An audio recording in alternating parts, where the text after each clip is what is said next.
Welcome to Identity Theft Protections and Procedures provided by the Omaha EITC Coalition and Family Housing Advisory Services.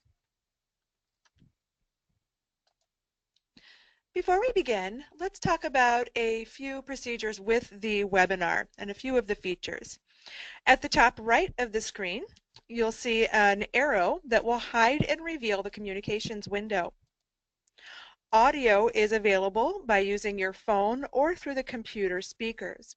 Everyone will be muted during the presentation, so if you have a question, you can type it in the chat box, or you can use the raise your hand feature and we will unmute your phone so you can ask your question. Questions are welcome at any point during this presentation. There's also a few other features under the view screen if you'd like to make the presentation larger in your computer. Your presenters today are Julia Craig and Ed Leahy. Julia Craig is the director of the Asset Management Program at Family Housing Advisory Services. She's been there for 17 years and has been involved in consumer education for over 25 years. Ed Leahy is the director of the Earned Income Tax Credit Program at Family Housing Advisory Services. He's held that role for 12 years and has been a community activist for over 25 years. Family Housing Advisory Services is working towards creating housing and financial stability for all. The Financial Management Program provides economic hope for consumers through education, case management, and asset building. And the Earned Income Credit Program advances financial empowerment, asset development, and community prosperity through quality volunteer tax return preparation, community partnerships, and strategies to improve savings. I'm going to turn it over to Julia to start helping us understand what is identity theft. Good evening, everyone. This is Julia. Well, tonight the topic is kind of something that we've been hearing quite a bit on the news. There's lots of different conversations about identity theft, how to protect ourselves. So the goal tonight is to kind of introduce what it is and then how you can work towards protecting your credit, your social security number, and all of that. So basically, identity theft is a criminal that steals your data. They use it to engage in criminal activities without your permission. By criminal activities is, borrowing the social security number to obtain new credit, and then basically that's, they commit fraud by doing that. Identity theft, sometimes it's really hard to notice because unless you're checking your documents, you're checking your credit report frequently, it's very hard to notice that.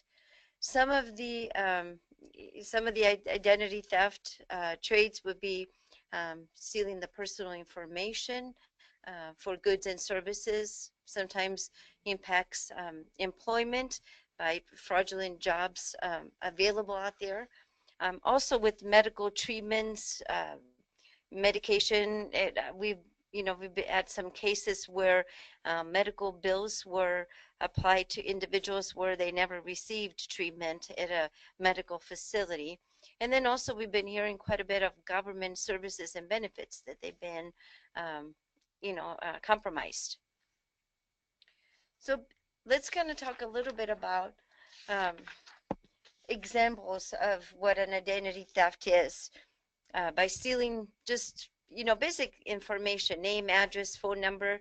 If they have a date of birth and an address, they can certainly open a new credit card. Right now, they've been some changes where the social security number is in, or just the last 4 digits are displayed. By having the last 4 digits and some, like a date of birth, they can connect the full social security and open a credit card, apply for different benefits. Also, other types of identity thefts is through the Medicare card numbers, health insurance numbers. Those things are, they're not public. they're really easy to obtain through the Medicare office. They're also easy to obtain if they contact hospitals. That sort of information has passed and used. Also, the passport number and the driver's license number anymore is something that it's even available on the internet. So while the internet is our friend, it's also where a lot of this personal information is displayed and obtained from these criminals. Um, Financial institutions, at this point, they're doing a lot of work to protect. They increase their fraud department. They basically check new accounts, anything that's deposits, withdrawals. Well, it's a little bit harder to even open a bank account or a credit card at the bank. It's for our benefit. It protects us, so identity theft is not as common. Um, the other thing with identity theft, obviously, sometimes using a pretty easy password. If someone knows the individual, they have their Facebook information. They know things like the mother and father name or the middle initial. Usually, what forms a password that's used by individuals. In other protection measures right now, it's more like the fingerprint data. Um, they do a lot more scanning to identify the individuals to protect them from identity theft. So what is fraud? We're going to talk about the different types of frauds. We're going to talk about what a check fraud is, phishing, internet sales. Um, we're noticing we hear more at our agency about work from home type of scams. If it sounds too good to be true, usually it's not a good deal. And then also we're going to cover credit card and debt fraud, what card cracking scams are, and then we're going to review some of the loan scams available out there. All right, so what is a check fraud? Typically, they're stolen checks. A lot of times, the stolen checks or the criminal will actually go in and make new checks just using the writing number and the account number from the stolen checks and make it personal with their information, their name, their address, their phone number to match their identification number. So if they go to cash a check, their ID and the stolen check, the information on the stolen check does match. Also, the forged checks, even with employment checks, payroll, um, what the criminal does is basically same thing. They obtain the information for that employer and then actually issue checks from the payroll of that company to individuals that they most likely don't even exist.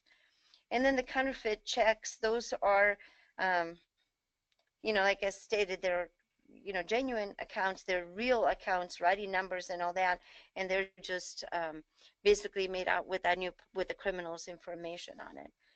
Um, let's okay, yeah. Alter checks are also either the amount of the payee has been changed or altered, and then using checks is an authorized form of credit is very common when it comes to identity theft. What is phishing? Basically, typically these criminals, and I call them criminals because I don't know what else to kind of to use, but basically they send out emails, other form of communication that looks really it looks real. But what they do is they ask for banking information, they ask for passwords, they ask for they just get the individuals to reveal their personal information, sometimes by addressing them in a friendly way, which it makes it look like they know a lot about that individual, and then the individual feels comfortable providing that information, an offer usually. If you give us this information, you obtain, you're going to receive money, or you're going to receive something that's going to be beneficial to that individual. Typically, the emails start out with "Dear valued customers." Not very many companies would start out with "Dear valued customer." Not very many companies really actually send out emails to individual. Um, if it's a generic greeting or if it does start out that way, kind of be aware of, kind of question that email. Also, emails or texts that include link sites. If you click on this site on this link, you'll be able to get some more information. By clicking on that site, they're able to read and pick up information from your personal computer at that point. And then also attachments. Most of these emails or texts, they come with some form of attachment. If you click on the attachment, it will bring you to a different site, different information, and that's where your personal information is transferred at that point. Internet sales, very common. Right now it's available through Let Go, Craigslist, Facebook. They're different trade sites where they make it look like you're purchasing something, but they ask for account information. They ask for payment up front, and typically what happens, there's really no goods received after that. They just obtain the information, receive the payment, but no goods are transferred. At that point, I just worked with a client where she actually purchased a vehicle on Craigslist. The seller asked for a down payment, which the customer did go ahead and send in. She wire transfer money to this account um, provided by the criminal. And then at that point found out that there was really no vehicle available. The vehicle did not have a clear title, and she lost over $500 through that transaction. So kind of be aware of that. Work from home scams. Actually, I was listening to CNN last night. And there's a popular one now being that's getting to the seasonal jobs, where these scammers were asking for a full application. So things like social security, date of birth, all that was had to be provided on the application. And at the end of the transaction, the individuals would receive an email back stating, you got the job, but in order to get the startup packet, you have to send us $200, $100, in order to be actually gain the employment. So be aware of that. Also, mystery shoppers. Mystery shoppers, they claim to, employees to send moneygrams. The employer sends counterfeit checks to the mystery shoppers, which is not. They advertise it is if you do this. If you go into Walmart and then just look at how they do business, you're going to receive a payment, such and such amount, but it's not a valid payment. Typically, the scammer will ask for a bank account to transfer the money in. Once the funding hits the account, it doesn't clear because it's not a true transaction. Um, Also, the car wraps, they advertise as Pepsi, Red Bull, but they're not actually. They advertise if you carry that the emblem or the information on the side of your vehicle, you're going to receive $100, $200. Pay really close attention to what those, what the advertisement looks like. Go online and look at the true Rockstar, website to see what their what the emblem looks like. Or with Pepsi, usually there's something that does not match if you look at what they're selling versus the true company logo. So pay a close attention to that logo. The credit card, debit card fraud, that's basically it's a easy way to get money or to obtain the cardholder's information. They actually install a card reader, and that's why a lot of companies are going to the chip, because it's harder to duplicate a chip versus the strip and back of the debit cards or the credit cards. The gas pumps are probably the most notorious for identity theft, just because it's very costly for the company. Not very many are accepting the chip at this point. And then also with the ATMs, they basically install a reader right in the ATM. Once you, the best way to really check and see if there is a equipment installed, try to pull the reader from the ATM. See if it's not installed correctly before you insert your card. That's a good way to kind of see if indeed is part of the equipment or something that was installed extra. One of the incidents that happened with Target, actually a reader was placed on all the card machines, and basically once the customer left, the information was transferred. um, Typically, it would be an employee of Target that would read it, um, run another transaction, and then they would just kind of walk away with cash from the register. Target, Wendy's, those companies that you see up there, they're doing a really good job to make sure that doesn't happen. They're trying to protect us customers from having to happen it again. How can you protect yourself? Again, be alert. Ask questions. What kind of card reader do you use? Am I allowed to use my chip versus the swiping? Most of these most of these businesses, they'll request credit instead of a PIN number. If you have that option, always go with the credit option. If they have the PIN number, that's where they can obtain a lot of your personal information. Card cracking scam, it's a fraud where, again, victims are persuaded to give that information. Usually comes across where it's this amazing deal. So if you're strapped for cash and you get a caller that says, you know what, if you let me use your account, just by giving me your PIN number, giving me your account number, we are going to transfer some money into your account just for letting us do that. Typically what happens is money does get deposited in that individual's account, but it's not, if used by the individual, what typically happens, it's not a true deposit. Once it doesn't clear like it should, so the individual is left with, if they use the funds, they owe the money, the bank money back for having used the money.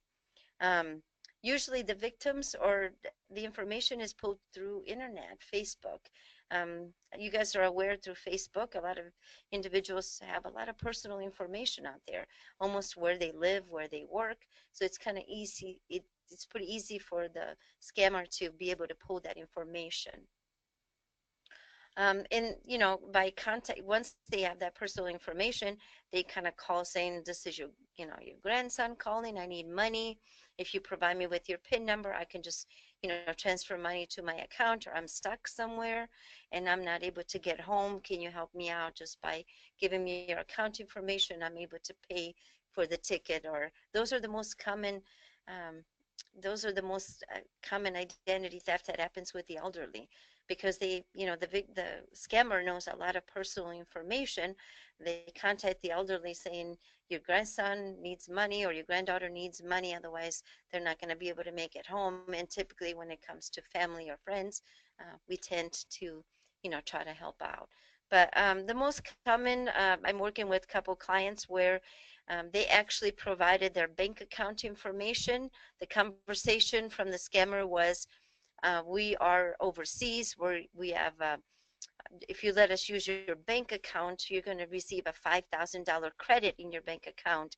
So basically what they told the customer, money will be deposited in that account. We're going to take that money back out after 24 hours, but we're going to leave $5,000 available for you to use. What happened with this elderly that I'm working with, she thought she had $5,000 to spend. She wrote checks. She purchased items. At the end of the day, the $5,000 wasn't there. She now owes the financial institution over $6,000 because of fees and other fees added to that balance. So the victim is left with a loss in their account, which um, typically they have to pay back to the financial institution.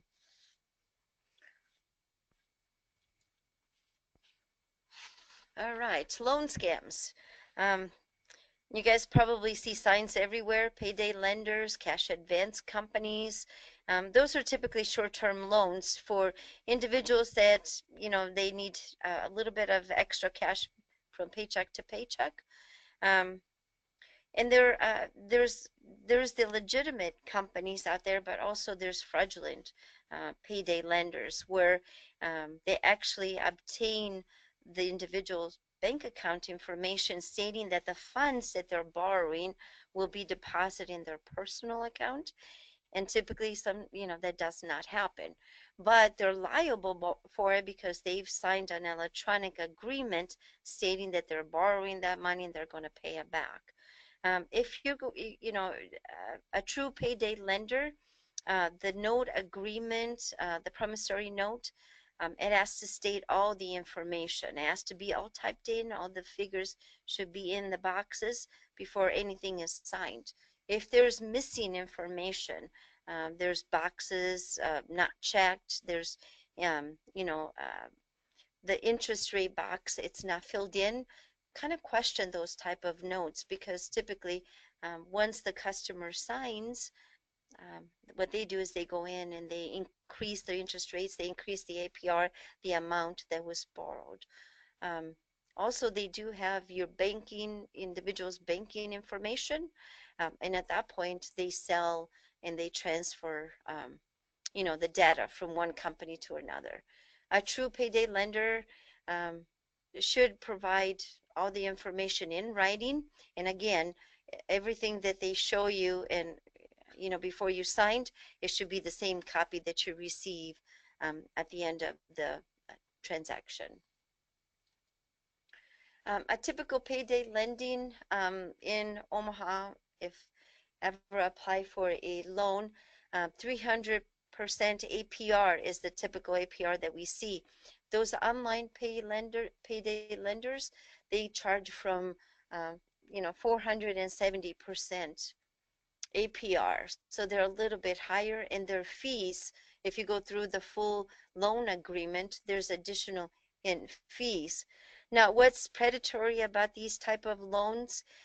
They're short-term loans. They have to be paid back in 30 days. Most individuals, if not paid back, they roll it over.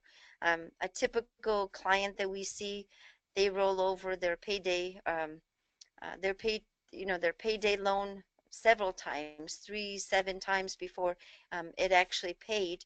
It's paid back, and that's what increases the balance that they owe at the end of the day. And as we were pointing out, you can see some of an initial $200 loan at an interest rate of 625 APR. That's the APR, not the interest rate. And then it's paid back. Daily accrual on that particular loan is 3.57, which that's the daily interest accrual on that loan.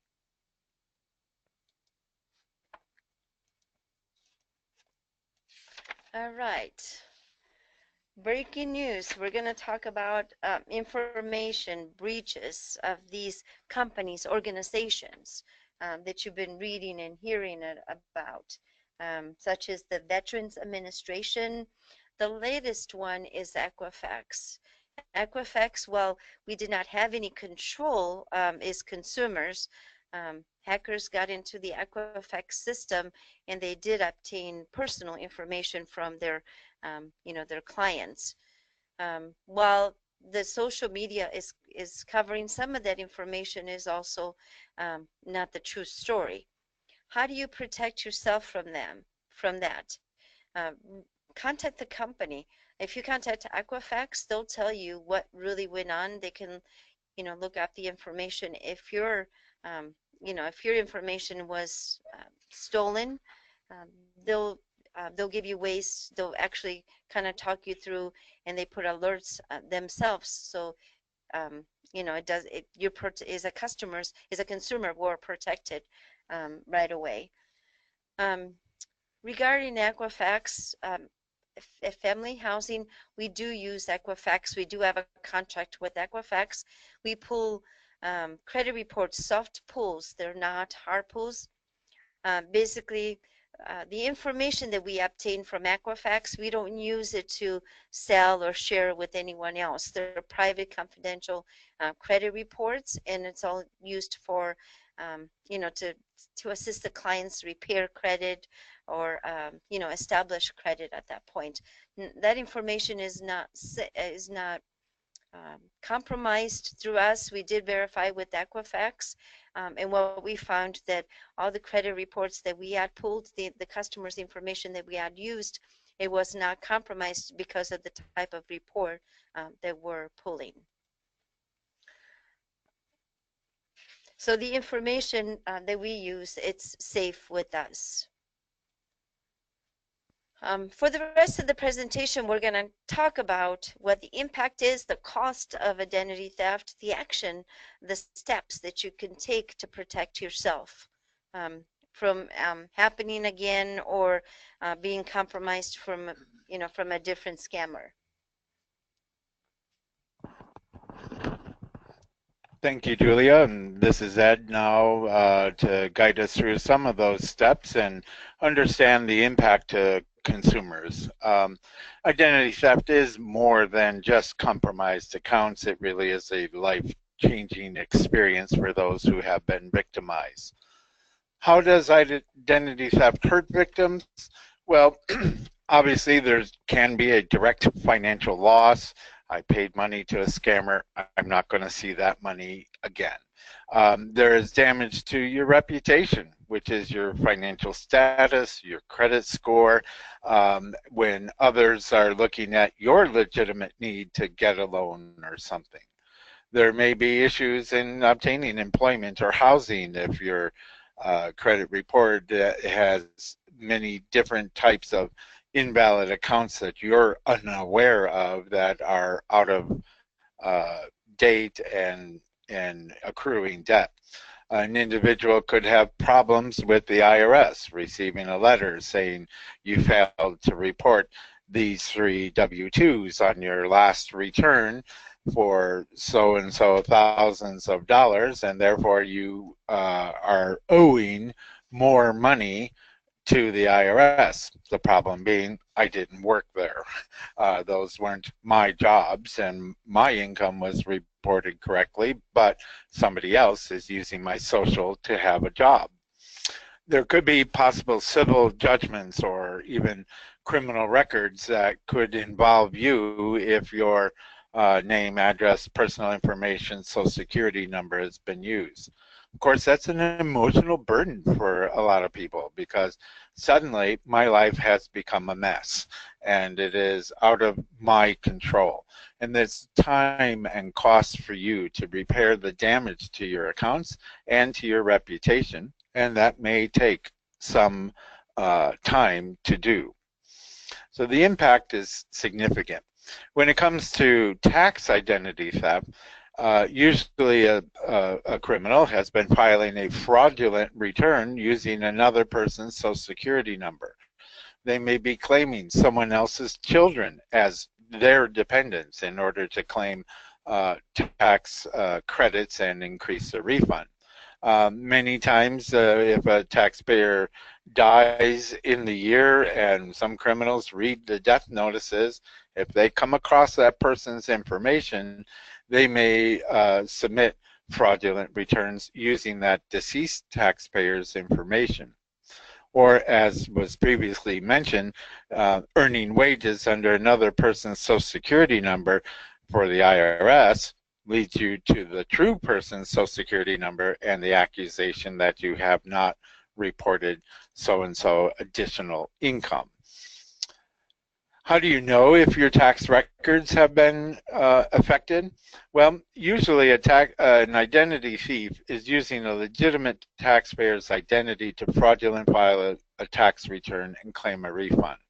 Generally, the identity thief is using a stolen security to file social security number to file a forged return and attempts to get a fraudulent refund early in the filing season, January, February, as soon as the IRS begins accepting tax returns.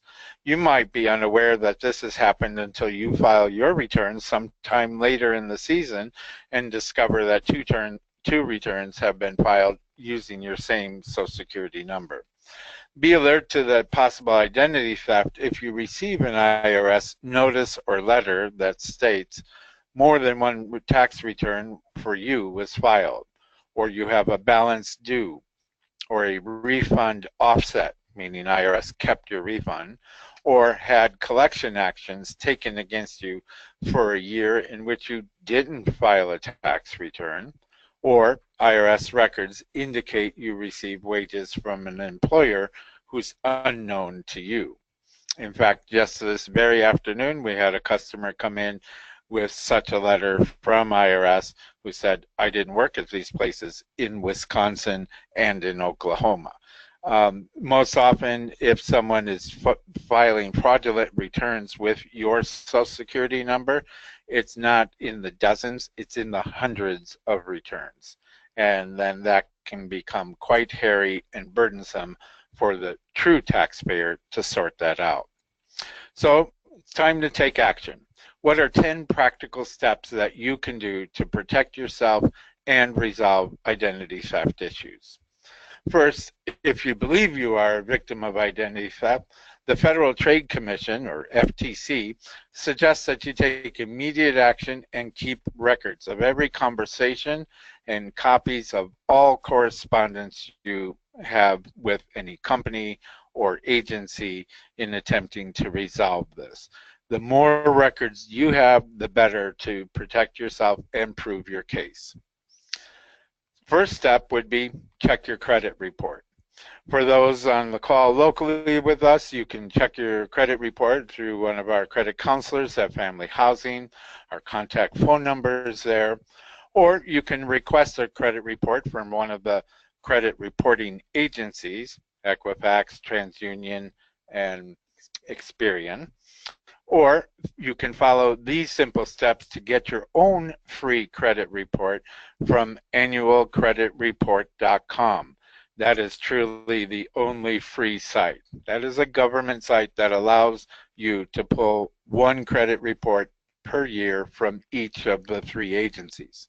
In order to do that, you can read all the variety of steps there, but it's important to have some personal information available so that you can confirm your identity by recognizing, did you ever take a mortgage out with this bank? Where did you ever live at this address? You can request a credit score, though usually there is a additional fee for that, so you might need your debit or credit card when you are pulling your credit report. The cheapest is about $15.95 to see your credit score. Otherwise, you can view and print your own credit report and then review it in greater detail, either on screen or after printing it. When you have finished reviewing and printing and you think you're done, you just click on return to annualcreditreport.com, which safely and securely closes your open account that you just checked, and then you can close your browser on the computer. But that's one additional step to take. Make sure that you are exiting a program before you just close off and leave your information open on the internet. The second step would be to consider placing a fraud alert. So you have a right to have a fraud alert placed in your file if you believe that you have been a victim of identity theft. You can do that simply by calling one of the three credit agencies, and we'll have their information available to you in a later slide here. And that agency will also alert the other two agencies so that your fraud alert stays in your file. An initial fraud alert entitles you to a copy of all the information in your file, which is a little more detailed than just your credit report from each of the three agencies.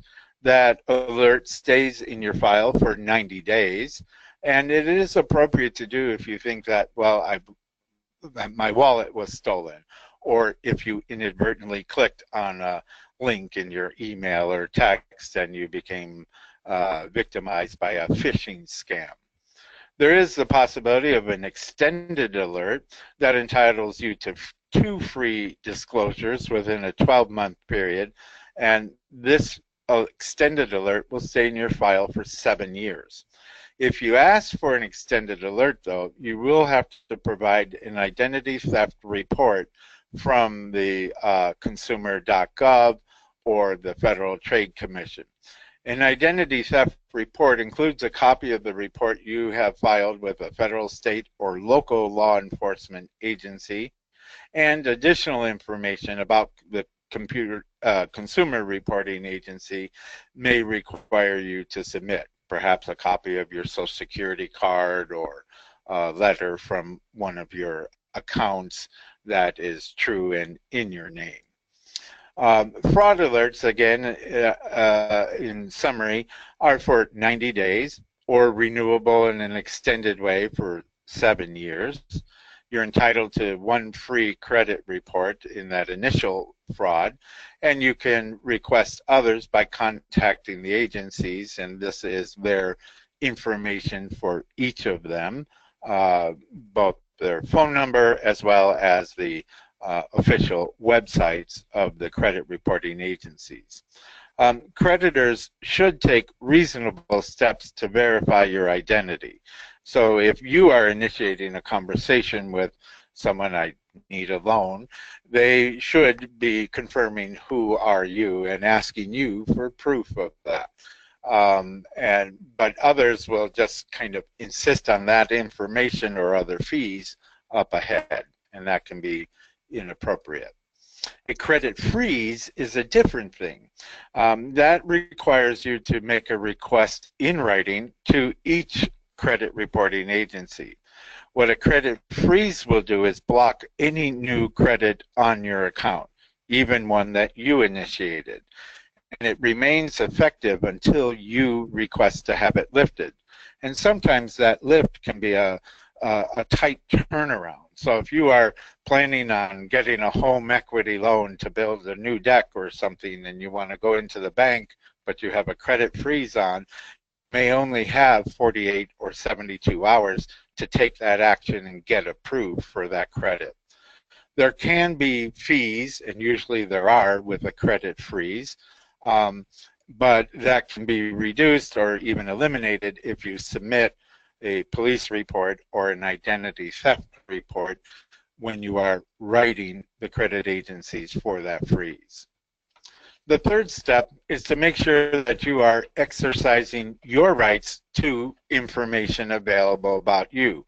Not just your free credit report, but the information in your file, what's known as file disclosure. Once a year, you have a right to a free copy of that information from the credit reporting agency, and if you believe there is inaccurate information due to fraud or identity theft, then you can obtain additional disclosures and protections from the Fair Credit Reporting Act. You can check out the ftc.gov/credit website for more details on that. Once you are aware that you have been victimized, it's necessary for you to close all accounts that have been tampered with or have been opened fraudulently. And so you have the right to obtain documents from these creditors relating to fraudulent transactions made, how much was charged, what is the account number that was opened using your personal information. Call and speak with someone at those companies who is in the security or the fraud department. Everyone has that these days. JCPenney, call and ask to speak to the fraud department if you feel you've had an issue with one or another company. Follow up in writing and include copies, not originals, of supporting documents. Send your letters by certified mail so that you get a return receipt that you can document when the company received that correspondence, and keep a file of your correspondence. You've become the victim, so unfortunately the burden falls to you to maintain and prove your steps towards working towards your innocence.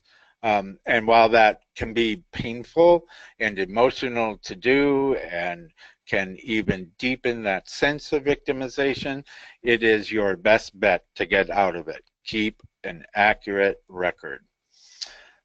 You should also file a police report. You can get a copy of the police report and police number that you can submit as proof that you have been a victim of identity theft. My purse was stolen on such and such a day at this location. My checkbook was taken and I became aware that money was withdrawn from my account. It's a miscellaneous incident report. And, you know, don't call 911 for that. Call your local office.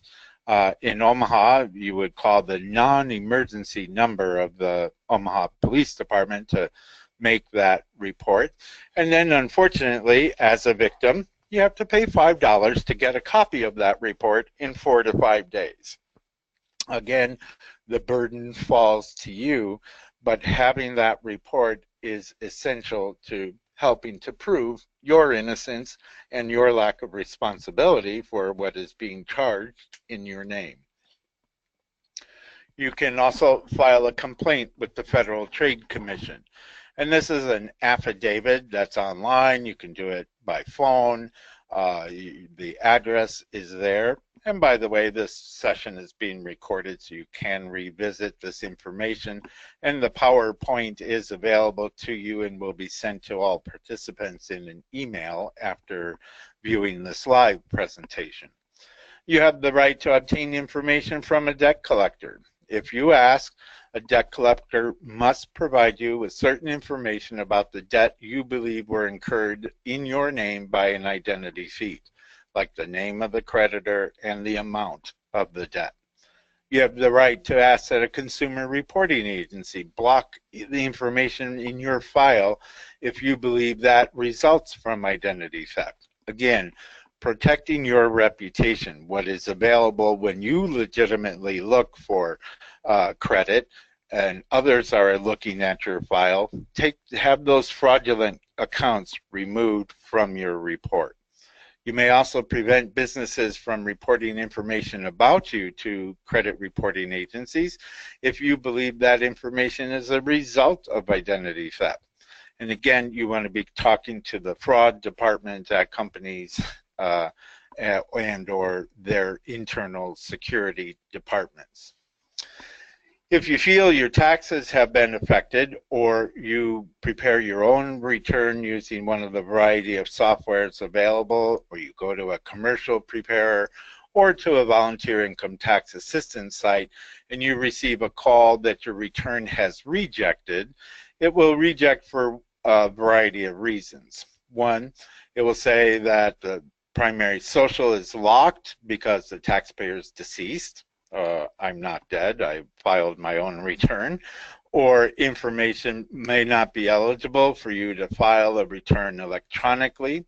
You might receive a letter from the IRS called Letter 4869C, in which you will have to confirm other information, not only about your tax return, but about you and how you have filed in the last several years, etc.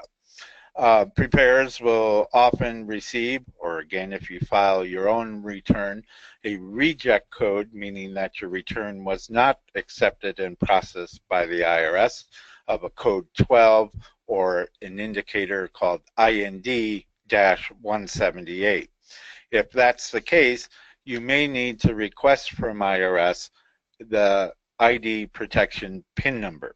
It is a 6-digit number that represents for the IRS that this is your true authentic return, and then the IRS rejects any other return submitted in your Social Security number.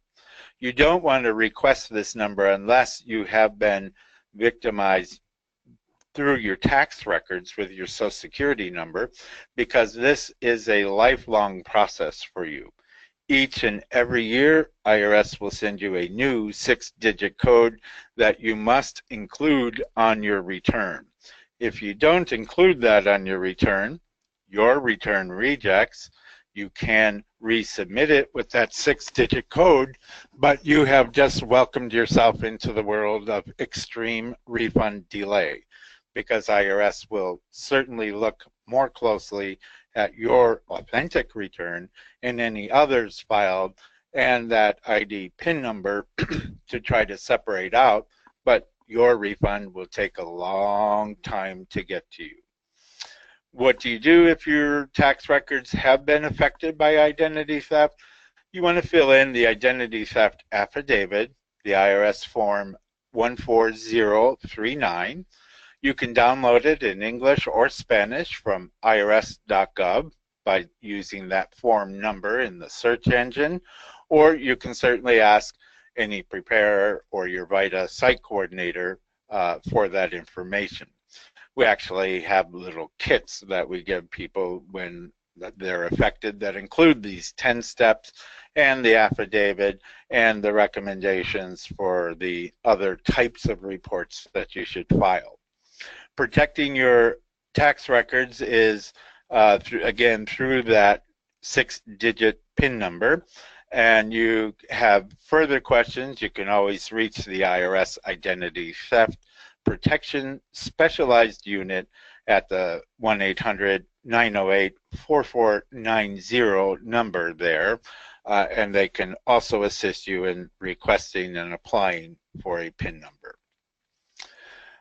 Again, you don't want to request this PIN number if your information has only been compromised.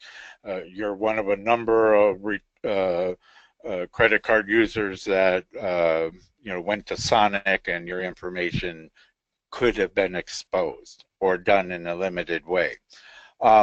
Just because you're identified as part of a data breach in a company, but you didn't experience any other fraudulent activity, isn't a reason to get the ID protection PIN number for your tax return.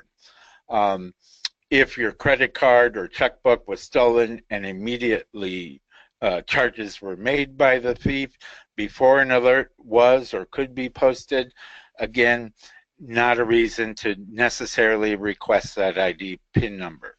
You definitely want to have that ID PIN number if you become aware that your Social Security number has been used fraudulently, either to get a job by another, income was claimed under your social, or you are aware that a fraudulent return was committed.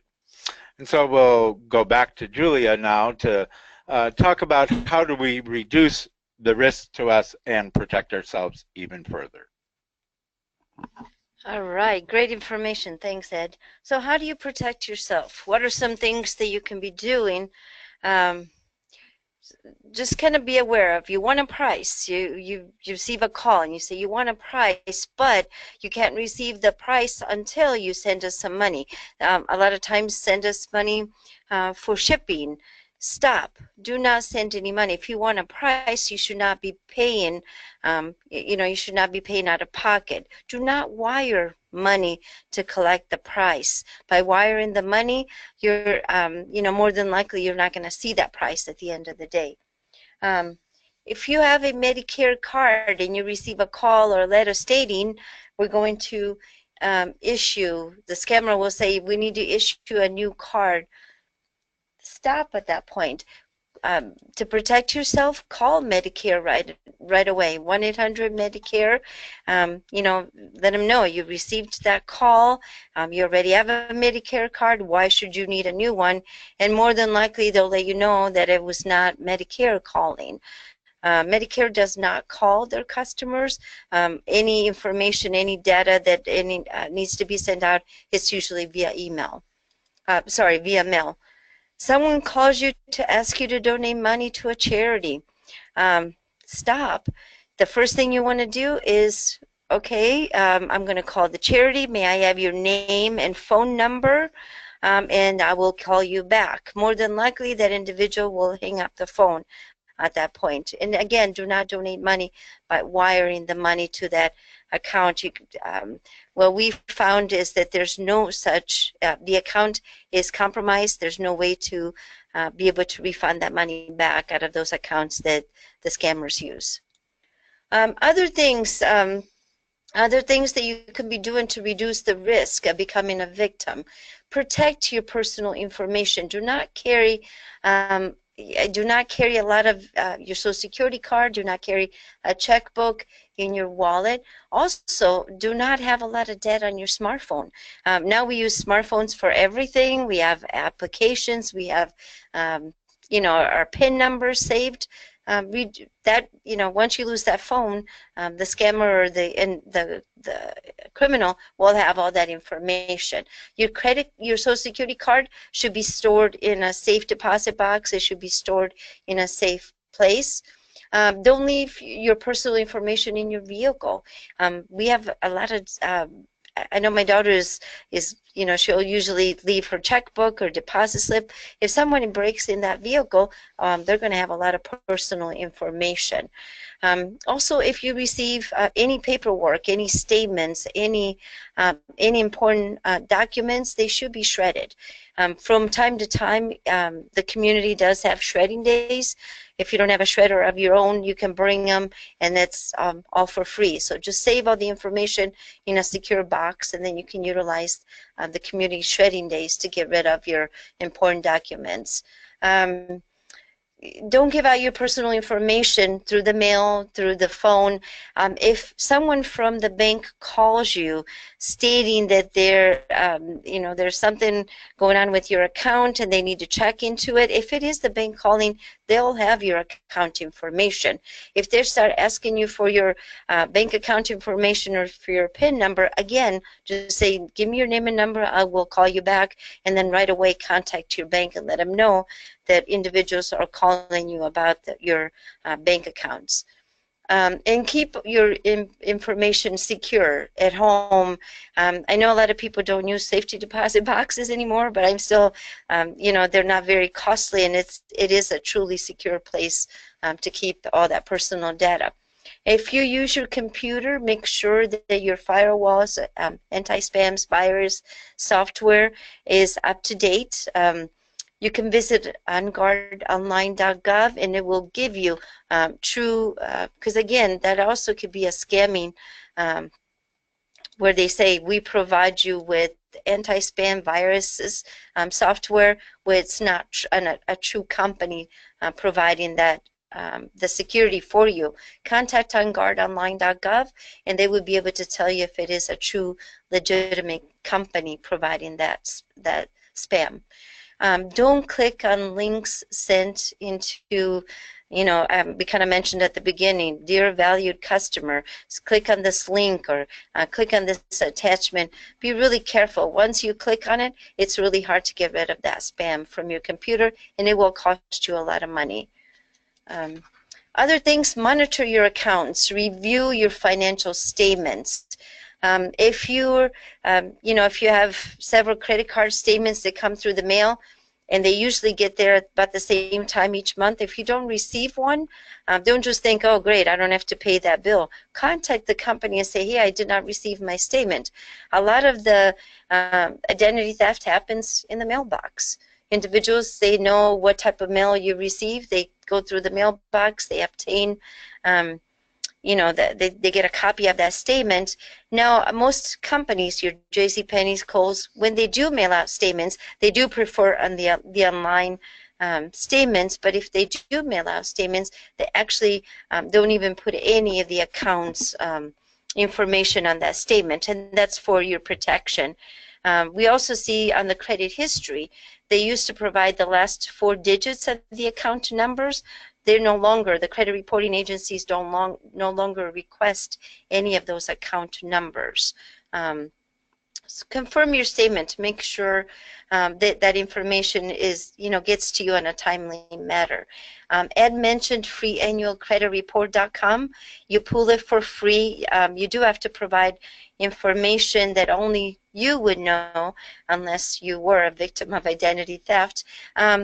My suggestion to you is, because you only receive 1 free credit report per year, my suggestion would be pull the first credit history, TransUnion.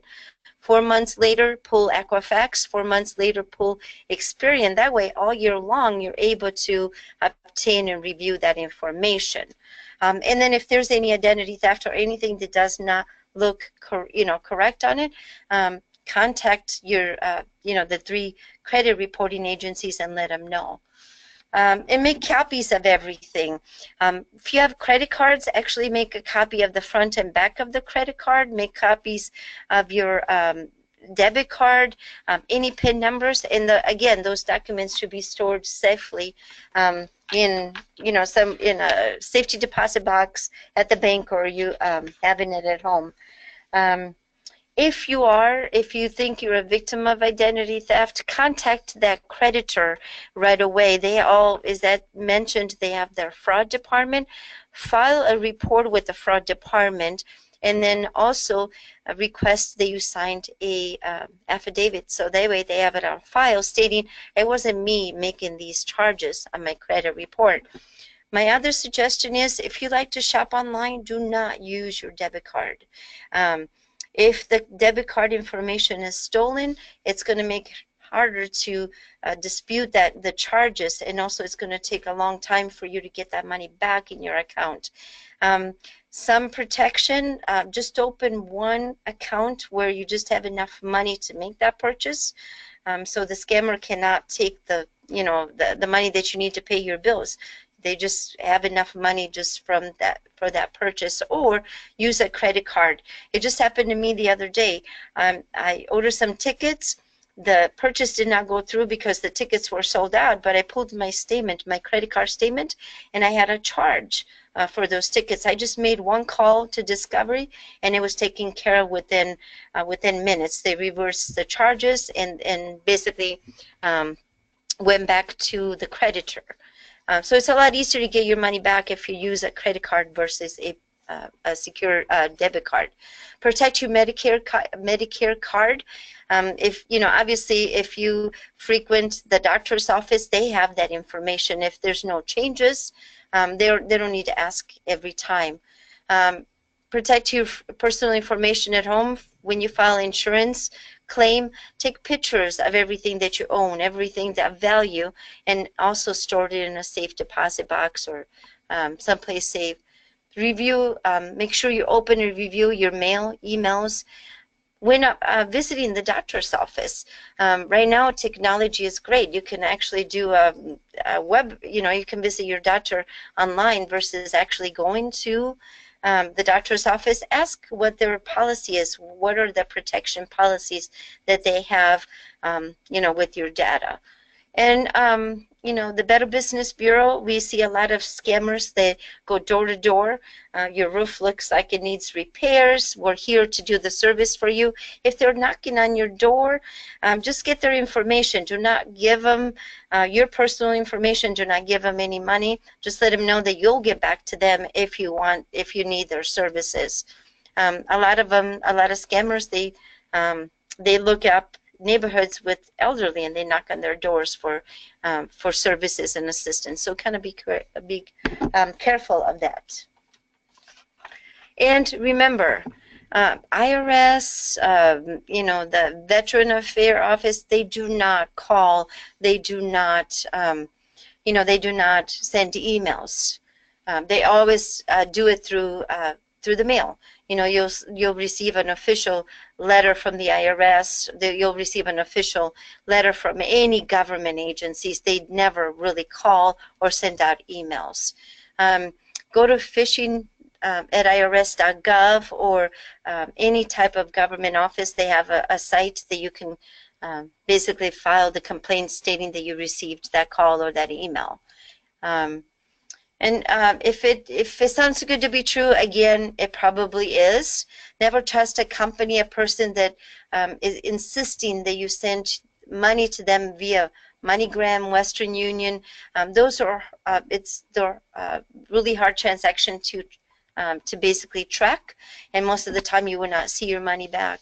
Be careful with those prepaid cards, such as My Vanilla, Green Dot. Those are even gift cards. There's a huge scam right now in our community where individuals basically sold credit card numbers and created their own credit cards, and they're using their credit cards to purchase gift cards from iTunes, Amazon, even locally, and then they sell them for a lower price. I'm going to sell you a gift card of $20 for only $10. Be careful of that. Those are usually stolen, and you're not going to be able to use them. Never give out online banking information, especially your password username. Again, if somebody's calling you saying that they're from your bank and they're asking for your username or password, they should not, and they should not need that information. Store your PIN number.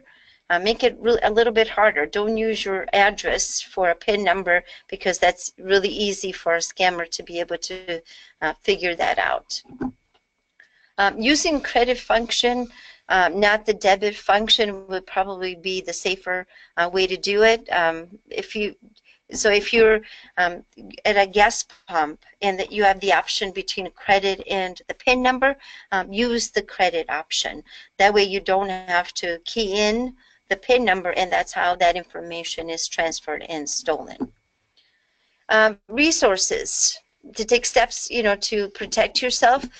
Visit www.identitytheft.gov. It gives you step-by-step how to protect yourself, and also if you become a victim, how to do that. Medical theft and child ID theft. The information is on the bottom of the page. Just kind of follow the step-by-steps that they provide for you. Simple letters for identity theft, so you can provide it to the creditors, you can provide it to the fraud department at the bank. They give you sample letters, you just have to insert your information.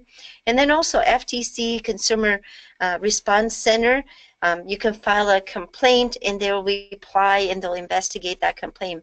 So www.consumer.gov, identity theft, has a lot of great information that you can use. Identity theft, it could happen to any of us. Obviously, we kind of see it through, even with Equifax. We did not cause it. It's something that just happens. But if you're aware and you protect yourself, you're not going to be there's easier way to walk away and not have such a costly, and as Ed explained, it's the private information that you lose, the time that you lose in order to recover and protect, protect yourself from that happening. So at this point, we will open for any questions, or again, for those watching the live on version, I'll unmute phone lines in a moment, or you can use the chat feature. I also do want to list and leave up here on the screen our contact information if you have any questions or needs, and we will be posting a recording of this session on the website at familyhousingincorporated.org or omahaeitc.org, and you can certainly contact Julia or myself with any further questions or needs that you have. At this point, I am going to end the recording, and so we'll take any questions from our live online people, and we thank you so much for your attention today.